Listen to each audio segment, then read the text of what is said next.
Selamat hari Minggu, adik-adik sekolah Minggu. Kita bertemu lagi. Kita akan memulai lagi kebaktian hari ini dan masih dalam keadaan online ya. Di bulan Januari ini, di tahun yang indah ini, di tahun 2021. Tapi jangan sedih ya, kita akan selalu memulai kebaktian kita setiap minggunya dengan penuh sukacita. Karena kita akan memberikan puji-pujian yang terbaik untuk Tuhan dan akan mendengarkan bagaimana cerita firman Tuhan kepada kita. Nah, untuk itu persiapkan hati, pikiran kalian, dan juga Alkitabnya untuk bersama-sama kita memuji dan memuliakan nama Tuhan bersama teman-teman kalian dan kakak-kakak sekolah minggu lainnya. Sebelum kita memulai kegiatan hari ini, marilah kita berdoa. Sikap doa, lipat tangan, dan tutup mata. Mari kita berdoa. Tuhan Yesus, terima kasih pada kesempatan hari ini. Tuhan memberikan kami kesehatan sehingga kami bisa terus menikmati hidup yang Tuhan berikan kepada kami. Ya Tuhan, sertailah kegiatan kami, ibadah kami pada hari ini, sehingga kami bisa mendapat sukacita yang luar biasa daripada-Mu. Kami serahkan semuanya ini dalam tangan-Mu Tuhan, melalui perantara Tuhan Yesus Kristus, kami sudah berdoa dan mengucap syukur. Amin. Selamat hari Minggu, Tuhan memberkati. Shalom.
Selamat hari Minggu adik-adik.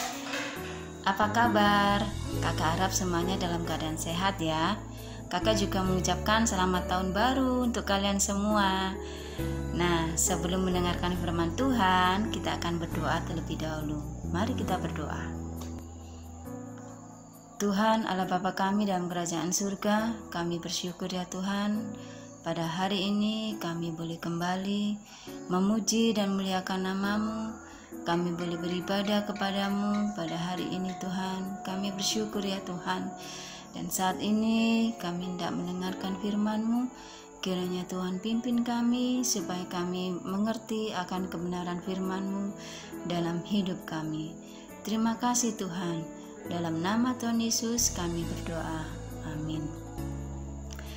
Nah adik-adik, kita hari ini akan belajar dari kitab Kisah Para Rasul.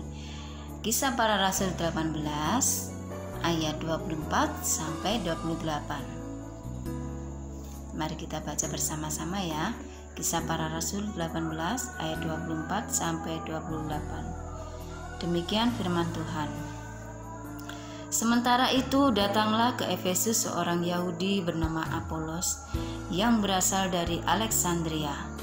Ia seorang yang fasih berbicara dan sangat mahir dalam soal-soal kitab suci.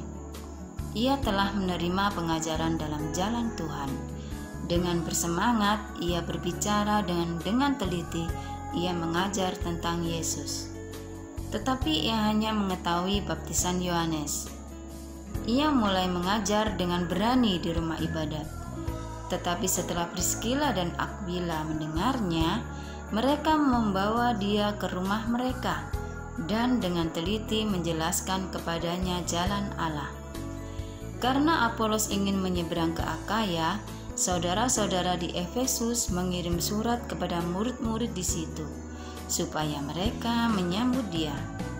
Setibanya di Akaya, maka ia oleh kasih karunia Allah menjadi seorang yang sangat berguna bagi orang-orang yang percaya. Sebab dengan tak jemu-jemunya ia membantah orang-orang Yahudi di muka umum dan membuktikan dari kitab suci bahwa Yesus adalah Mesias. Nah, adik-adik, hari ini kita belajar tentang seorang yang bernama Apolos ya. Tema kita hari ini yaitu kerendahan hati. Adik-adik, Apolos adalah seorang Yahudi yang datang dari Alexandria ke Efesus. Dia adalah seorang yang suka mengajar tentang firman Tuhan, tentang Yesus. Nah, dia adalah seorang yang fasih berbicara. Adik-adik tahu fasih berbicara? Fasih berbicara itu pandai berbicara ya. Dia mempunyai kemampuan pandai berbicara. Kemudian dia juga seorang yang sangat mahir dalam kitab suci.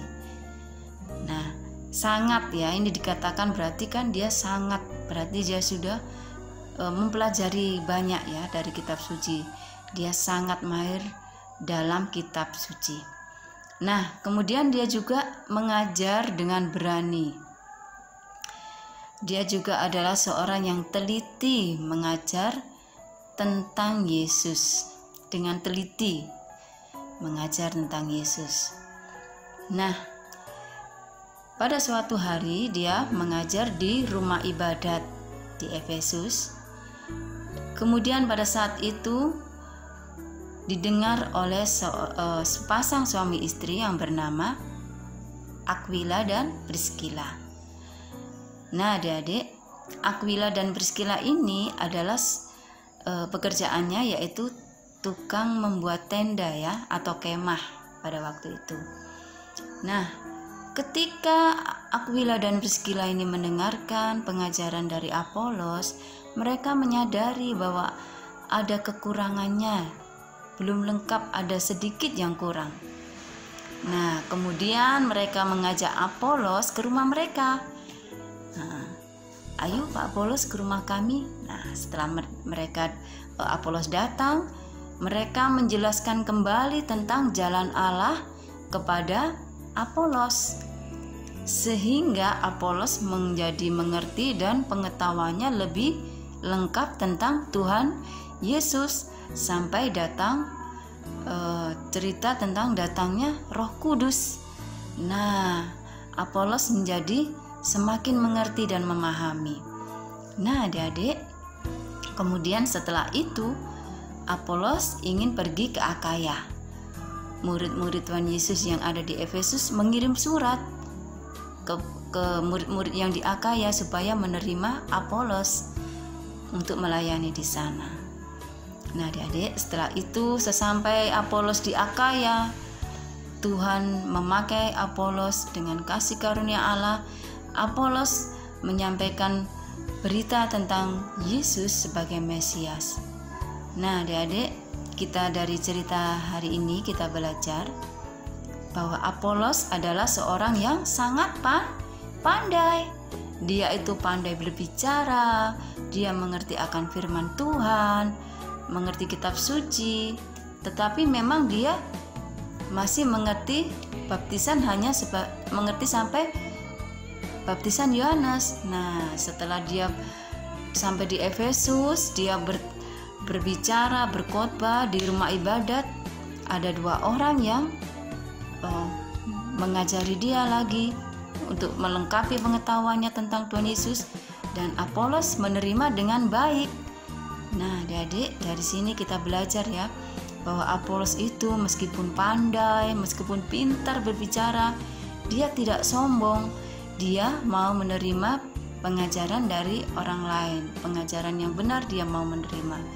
Nah, adik-adik, dari sini kita boleh belajar untuk bahwa Apolos itu adalah seorang yang rendah hati. Nah, kita boleh belajar dari situ ya. Kita adik-adik, anak-anak Tuhan, kita juga harus memiliki sikap hati yang rendah hati ya, tidak sombong. Kita harus memiliki hati yang baik, yang rendah hati. Jangan merasa gini, misalnya kita sudah pandai, nilai kita kan kemarin semester 1, misalnya nilainya banyak yang 190, menjadi sombong, tidak mau belajar lagi. Kan aku sudah pintar. Diajari temannya tidak mau, kamu siapa, kamu ngajari aku. Itu tidak boleh. Kita harus menjadi anak-anak Tuhan yang rendah hati. Siapapun yang mau mengajari kita, kita terima dengan baik. Seperti Apolos, meskipun dia itu sudah berkhotbah di mana-mana, dia pintar, bahkan dia berani, tapi dia masih mau mendengarkan berita tentang Tuhan Yesus dari orang lain. Itu sangat luar biasa karena dia adalah orang yang rendah hati. Nah, demikian firman Tuhan hari ini. Biarlah adik-adik semua di rumah memiliki sikap, memiliki hati yang rendah hati. Semuanya tidak sombong karena kita ini anak-anaknya Tuhan Yesus. Tuhan Yesus adalah Tuhan kita yang baik, Tuhan yang rendah hati, Allah yang baik dan tidak sombong. Kita harus memiliki sikap seperti Apolos ya. Nah, adik-adik, biarlah firman Tuhan hari ini boleh menjadi berkat bagi kita semua. Kita boleh memiliki kerendahan hati dimanapun kita berada. Ya, mari kita berdoa. Kita tutup firman Tuhan. Semuanya lipat tangan. Kita berdoa. Mari kita berdoa. Tuhan Yesus, kami bersyukur Tuhan karena hari ini Tuhan mengingatkan kembali akan firman-Mu, supaya kami boleh belajar dari seorang yang bernama Apolos Tuhan, seorang yang rendah hati, yang mau menerima pengajaran dari orang lain. Biarlah kami Tuhan, anak-anak-Mu, anak-anak sekolah minggu, dimanapun mereka berada Tuhan, Tuhan memberkati mereka Tuhan.